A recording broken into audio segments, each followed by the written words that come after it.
Welcome to This Explainer. Today we're decoding a literal food science mystery behind one of the most famous chocolate manufacturing processes in the world. If you've ever tasted a Cadbury chocolate bar, you know it has a very specific profile that really stands out from the rest of the pack. Well, today, we're going to look at exactly how that happens, focusing intimately on how chocolate crumb is manufactured and how it fundamentally alters the chemistry of the chocolate we eat. So let's kick things off with the ultimate question. What exactly gives Cadbury Dairy Milk its distinct, malty, creamy caramel taste? You might think it all comes down to the specific type of cocoa beans used, right? Or maybe the way the chocolate is tempered at the very end of the line. Well, actually, scratch that. The truth is much more foundational. The unique flavor is locked in way before the mixture ever technically becomes chocolate.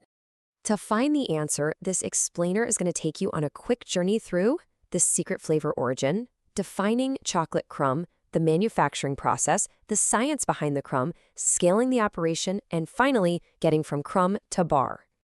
Let's start with part one, the secret flavor origin. Let's rewind all the way back to the 1820s. Now, it is kind of hard to imagine today, but early English chocolate was, quite frankly, a total fraud. People were storing this powder into their morning cups, and it was closer to plaster than actual food. We're talking horrific additives here to bulk it out, animal fat, red lead, and literally even brick dust. Yikes. That gross reality inspired a Quaker in Birmingham named John Cadbury to create a pure cocoa alternative. His grand plan? To offer a delicious, wholesome, milk-based drink that would keep working-class families away from alcohol, specifically gin.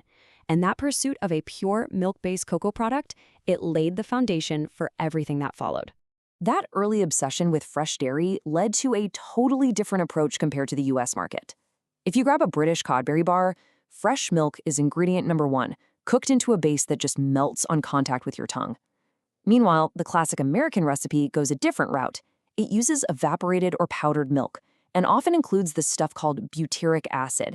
Now, that's a compound you'd normally find in sour yogurt or Parmesan cheese. It gives American chocolate a slightly sour edge, but, and here's the trade-off, it makes the bar incredibly sturdy for surviving hot summer temperatures. Next time you eat an American chocolate bar on a scorching hot day and it doesn't melt in your hands, you'll know exactly why. Moving on to part two, defining chocolate crumb. So that cooked fresh milk base we just talked about, it has a highly specific name in the industry, and it is the absolute star of our explainer today. It's called chocolate crumb. Technically, it is an intermediate product used to make milk chocolate. But here is the absolute game changer. Most chocolate manufacturers just blend their basic ingredients together at room temperature. Not here. This patented crumb process physically cooks the flavor into existence. Pasteurized milk, sugar, and liquid cocoa mass are all cooked together, way before the mixture ever hits the main chocolate-making line. The absolute core ingredient in all this is liquid cocoa mass. It's produced by grinding the center of roasted cocoa beans, called nibs, until they turn into a rich, chocolate-colored liquid that flows like thick cream. Fun fact, over half of this liquid is just naturally occurring cocoa butter. For the crumb-making process, this gorgeous liquid mass is about to be aggressively mixed with milk that's already been condensed with sugar into a super sweet, thick syrup. Okay, part three, the manufacturing process. So how exactly do we go from those raw liquids to a dry, crumbly powder? Well, looking at the environmental protection schedule from Cadbury's Rathmore facility, it's a highly controlled, fully automated operation. Step 1, pasteurize and evaporate fresh milk. Step 2, smoothly add sugar to create sweetened concentrated milk. Step 3, introduce that liquid cocoa mass we just talked about and blend it all into a really thick paste. And that sets the stage for the crucial step 4, where this paste gets fed right into specialized vacuum dryers. This brings us to part 4, the science behind the crumb. Step 4 is where the absolute magic happens, and it's a step no other major chocolate maker uses. Think about it for a second. If you tried cooking milk, sugar, and cocoa on your stove at normal atmospheric pressure, the milk would simply scorch and burn. It'd be ruined. But these vacuum ovens are running at incredibly low pressures. We're talking 5 to 20 millimeters of mercury, while holding a steady heat between 80 and 95 degrees Celsius. Because it's under a vacuum, the moisture boils off at much lower temperatures. This completely prevents scorching, and crucially, slows down the Maillard reaction. You know, that's the same chemical reaction that browns a juicy steak or toasts your bread. By running it in slow motion, the milk's lactose caramelizes perfectly, creating hundreds of brand new flavor compounds without ever turning bitter. This brilliant scientific workaround was actually developed and patented by George Cadbury Jr. way back in 1905, and the end result of this low-temp vacuum cooking? Chocolate crumb.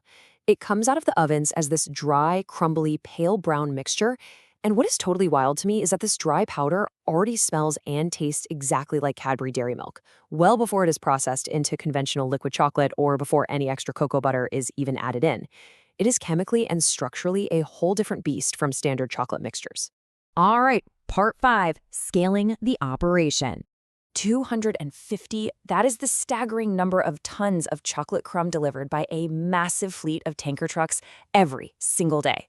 They literally haul this dry crumb from the specialized processing plant in Marlbrooks straight to the Bournville chocolate factory where the final bars come together. To put that daily quota into perspective, let's look at the logistics at the Marlbrook factory alone. They are processing 180 million liters of fresh milk, 56,000 tons of sugar, and 13,000 tons of cocoa liquor every single year just to make this crumb. Combining ingredients at that sheer industrial scale while perfectly maintaining that incredibly delicate vacuum cooking chemistry is an absolute engineering marvel. And finally, part 6, from crumb to bar. So what happens when this crumb hits the main manufacturing factory? First, it gets sent through massive refining mills. It's crushed between enormous rollers until the particles shrink down to a microscopic 20 to 40 microns in size. Why so small? Because the human tongue literally cannot detect grittiness at 20 microns. Once it is perfectly fine, it undergoes a really cool industry secret called conching. This is hours of continuous, intense mixing in steel vessels with extra cocoa butter to distribute the fat evenly and evaporate off any lingering bitter acids. This intense milling and conching is exactly what transforms that dry crumb into incredibly smooth liquid chocolate. The very last step is tempering. Here's a fun fact. Cocoa butter can actually crystallize into 6 completely different forms as it cools, but only one of them, type 5, gives you the right texture. So the chocolate is carefully heated and cooled to hyper-specific temperatures, melting away the unstable crystals and forcing those type 5 crystals to form. This precise temperature control is what ultimately transforms our cooked crumb mixture into a stable, glossy candy bar that gives you that perfect, satisfying, clean snap when you break a piece off. We've journeyed from a 19th century quest for pure cocoa all the way to the precise, low-pressure physics of modern vacuum ovens. Knowing the incredible history, the sheer industrial scale, and the complex mild reaction food science that goes into manufacturing the crumb for every single bite, well, I highly doubt you'll ever look at a simple milk chocolate bar the exact same way again. Thank you so much for joining me on this explainer, and keep questioning the fascinating science behind the everyday things around you.